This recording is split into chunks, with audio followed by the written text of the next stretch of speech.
We live in a culture obsessed with expression. Talk it out. Speak your truth. We are taught that if there is silence, there is a problem. That the absence of noise means the absence of love. It's a convenient lie. It simplifies human complexity into a transaction. If you aren't outputting data, you must be broken.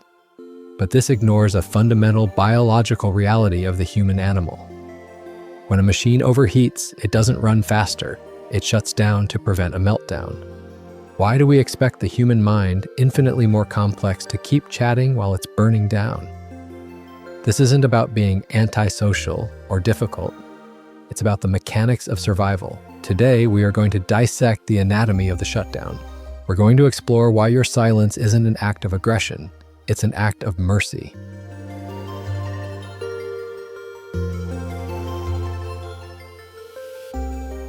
To understand this, we have to look at the wiring under the floorboards. Most people know about fight or flight. It's the standard biological response to danger. If a tiger chases you, you run. If you can't run, you fight. But there is a third state, one that modern psychology and anyone with a complex past knows intimately. It's called the freeze response. Sometimes it's even the fawn response, submitting to the chaos just to make it stop.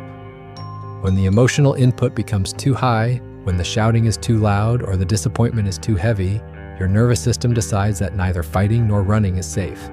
So it pulls the plug. It initiates a biological shutdown.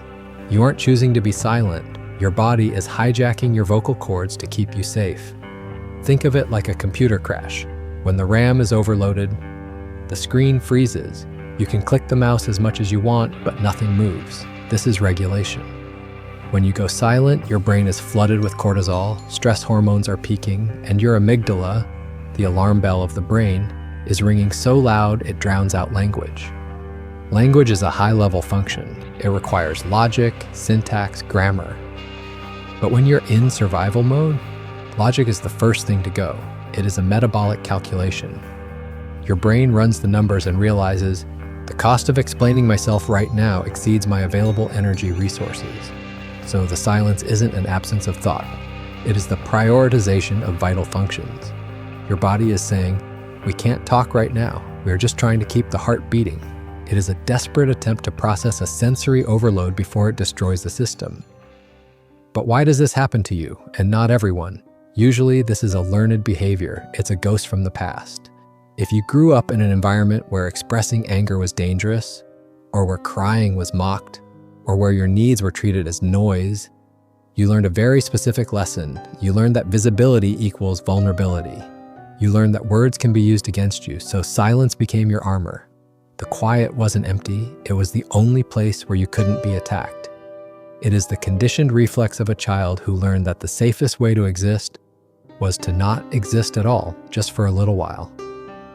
You taught yourself to become invisible because invisible things cannot be hurt. And here lies the great paradox. Society views the silent person as weak or fragile, but I would argue the opposite. This silence is often a sign of high emotional intelligence, even if it feels like paralysis. Deep down, you know that if you speak right now, if you open the floodgates, what comes out will be destructive. You know that words spoken in pain cannot be unsaid, so you swallow the poison. You hold the chaos inside your own body to protect the relationship. You take the damage so the other person doesn't have to. That isn't fragility. That is a sacrificial kind of strength. It is the restraint of a giant who knows their own power and chooses not to use it, even when they are hurting. There is also a strange, melancholic beauty in this state. People who feel this deeply, who get overwhelmed this easily, are often the ones who notice everything. You are the ones who see the change in tone, the shift in body language, the dust motes dancing in the light. You're not a stone, you're a sponge. Your capacity for silence is linked to your capacity for creation. Because you feel the world at high resolution, you need more time to render the image. The silence is your dark room. It's where you develop the negatives. Without that dark, quiet space, the image would just be white noise. You aren't ignoring the world. You are processing it. You are defragging the hard drive of your soul so that you can function again.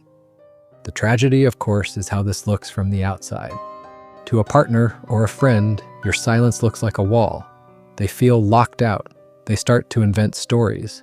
They don't love me, or they are judging me. They try to break down the door with more words, more questions, more pressure. It becomes a dance of the pursuer and the distancer.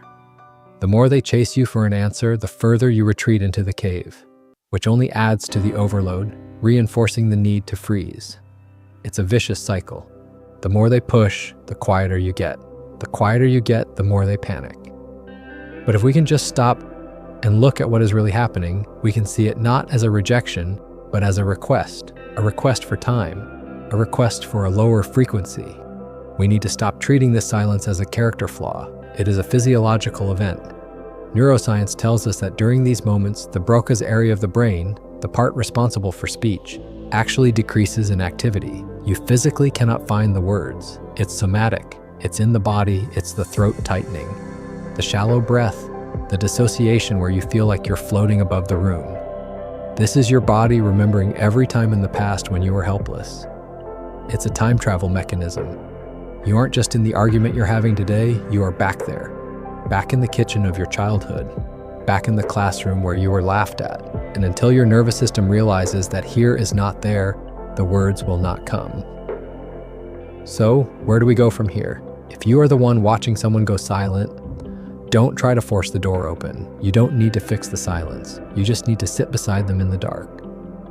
Validation sounds like this. I see you're overwhelmed. I'm not going anywhere. We can talk when you come back. That safety, that lack of pressure, is the only key that unlocks the freeze. It turns the bunker back into a living room. And if you are the one in the silence, if you are the one holding your breath, I want you to know that your armor served you well. It kept you safe when you were small. It protected you when the world was too loud, but you are safe now. You don't have to live in the bunker forever. The goal isn't to force yourself to speak when you can't.